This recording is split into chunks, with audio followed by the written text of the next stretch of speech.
جائز ہے، یعنی اس میں کیونکہ یوزلی ہم جب نارملی حدیث ضعیف پڑھتے ہیں تو ہم یہ کہتے ہیں کہ ضعیف حدیث کو امپلیمنٹ نہیں کرنا، وہ صرف آپ کی جنرل نالج کے لیے بتائی جا رہی ہوتی ہے. لیکن یہ کیونکہ کچھ اسکالرس کے، سب نہیں کہتے لیکن کچھ اسکالرس کے کہنے پہ یہ ضعیف حدیث ہے، بٹ کیونکہ سپورٹنگ ایویڈنس ڈفرنٹ اور سچویشنس کے ہمارے پاس صحابہ کرام کی زندگی سے اور رسول اللہ صلی اللہ علیہ وسلم کی زندگی سے ملتے ہیں، لہٰذا یہ جو عمل ہے اس کو پریکٹس امپلیمنٹ کیا جا سکتا ہے. تھرڈ پوائنٹ اس کے اندر یہ ہے کہ کچھ لوگ اس میں سے اپنی خود سے انوویشنز آہستہ آہستہ، جیسے آپ کو پتا ہے کہ بدعہ جو ہے وہ اچانک سے کہیں کسی بندے کو لگتا ہے کہ یہ جو عمل ہے یہ شاید حضور صلی اللہ علیہ وسلم نے ہمیں صحیح سے نہیں بتایا، اور اس وجہ سے وہ اس کے اندر اپنی کوئی ایڈیشن کرنے لگ جاتا. تو لہٰذا کچھ لوگوں نے اس کے اندر ایک انوویشن جو ود ٹائم آپ آہستہ آہستہ دیکھیں گے کہ کوئی نئی چیز انٹروڈیوس ہو جاتی ہے ہر ایونٹ پہ، جو اسلامک کے لیے جہاں پر ہمیں حضور صلی اللہ علیہ وسلم نے طریقہ سکھایا اس کے اندر کچھ نہ کچھ ایک اپنا ایکسٹرا ٹچ لوگوں نے ضرور دینا ہوتا ہے. تو اس میں وہ کیا کرتے ہیں کہ جو آیت ہے قرآن کریم کی، وہ ہر جو جب ہاتھوں سے وہ بھر کے ڈالتے ہیں تو اس کے ساتھ ریسائٹیشن کر رہے ہوتے ہیں. تو یہ بات یاد رکھیے گا کہ یہ جو مٹی ڈالتے ہوئے ساتھ میں قرآن کی آیت کو ریسائٹ کرنا، یہ کوئی پروون سننا نہیں ہے. حضور صلی اللہ علیہ وسلم نے ایسا نہیں کیا تھا، یعنی سمپلی انہوں نے مٹی ڈالی تھی اور اس کے ساتھ کچھ ریسائٹ نہیں کر رہے تھے، وہ مٹی ڈالتے ہوئے کوئی قرآن کی آیت نہیں ریسائٹ کر رہے تھے. ٹھیک ہے، تو یہ ایک سنت کا عمل ہے، کیونکہ جیسے ہم نے شروع سے ایک فلو میں ہم پڑھ رہے ہیں، تو ریسائٹیشن جو قبر کی ہم نے کل ڈیٹیل لاسٹ ٹائم پڑھ لی تھی پچھلی کلاس میں کہ وہ ٹو ٹائپس کی ہے. اب جب قبر کی ڈیٹیل پڑھ لی، پھر ہم نے یہ بھی پڑھ لیا تھا کہ قبر میں فٹ سائڈ سے سنت ہے کہ مردے کو اندر اتارا جائے. تو اب یہ کہ جب مردے کو اندر اتار دیا، ڈیڈ باڈی کو، ڈیسیزڈ کو اندر اتار دیا، تو اس کے بعد کیا ہو رہا ہے، یعنی ہم اسٹیپ بائی اسٹیپ اب آگے کی طرف چل رہے ہیں. تو اس لیے اب جب آپ نے ڈیڈ باڈی کو اندر اتار دیا ہے تو اس کے اوپر، سب کے اوپر سنت میں کوشش یہ کرنی چاہیے کہ جو بھی مرد حضرات وہاں پہ موجود ہیں وہ اپنا ثواب کمانے کا ایک ذریعہ نہ ضائع کریں، اور مٹی اپنے ہاتھوں سے 3 ہینڈس فل اس کے اوپر ڈال دیں. ٹھیک ہے، تو یہ سمپل سی یہ حدیث ہے. 470 نمبر حدیث ہمارے پاس آ جاتی ہے. حضرت عثمان رضی اللہ تعالیٰ عنہ سے روایت ہے کہ رسول صلی اللہ علیہ وسلم جب میت کی تدفین سے فارغ ہو جاتے تو قبر پر کھڑے ہو جاتے اور فرماتے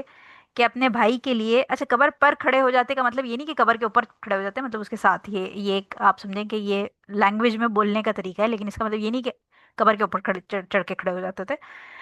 تو قبر پر کھڑے ہو جاتے اور فرماتے کہ اپنے بھائی کے لیے بخشش مانگو اور ثابت قدم رہنے کی دعا کرو، کیونکہ اب اس سے باز پرس کی جائے گی. باز پرس کا مطلب ہے کہ جیسے انگلش میں آپ دیکھیں کہ because he is now being questioned. ٹھیک ہے، تو باز پرس کا مطلب ہے کہ اس سے انویسٹیگیشن یا سوال کیا جائے گا. اسے ابو داؤد نے روایت کی اور حاکم نے اسے صحیح قرار دیا ہے.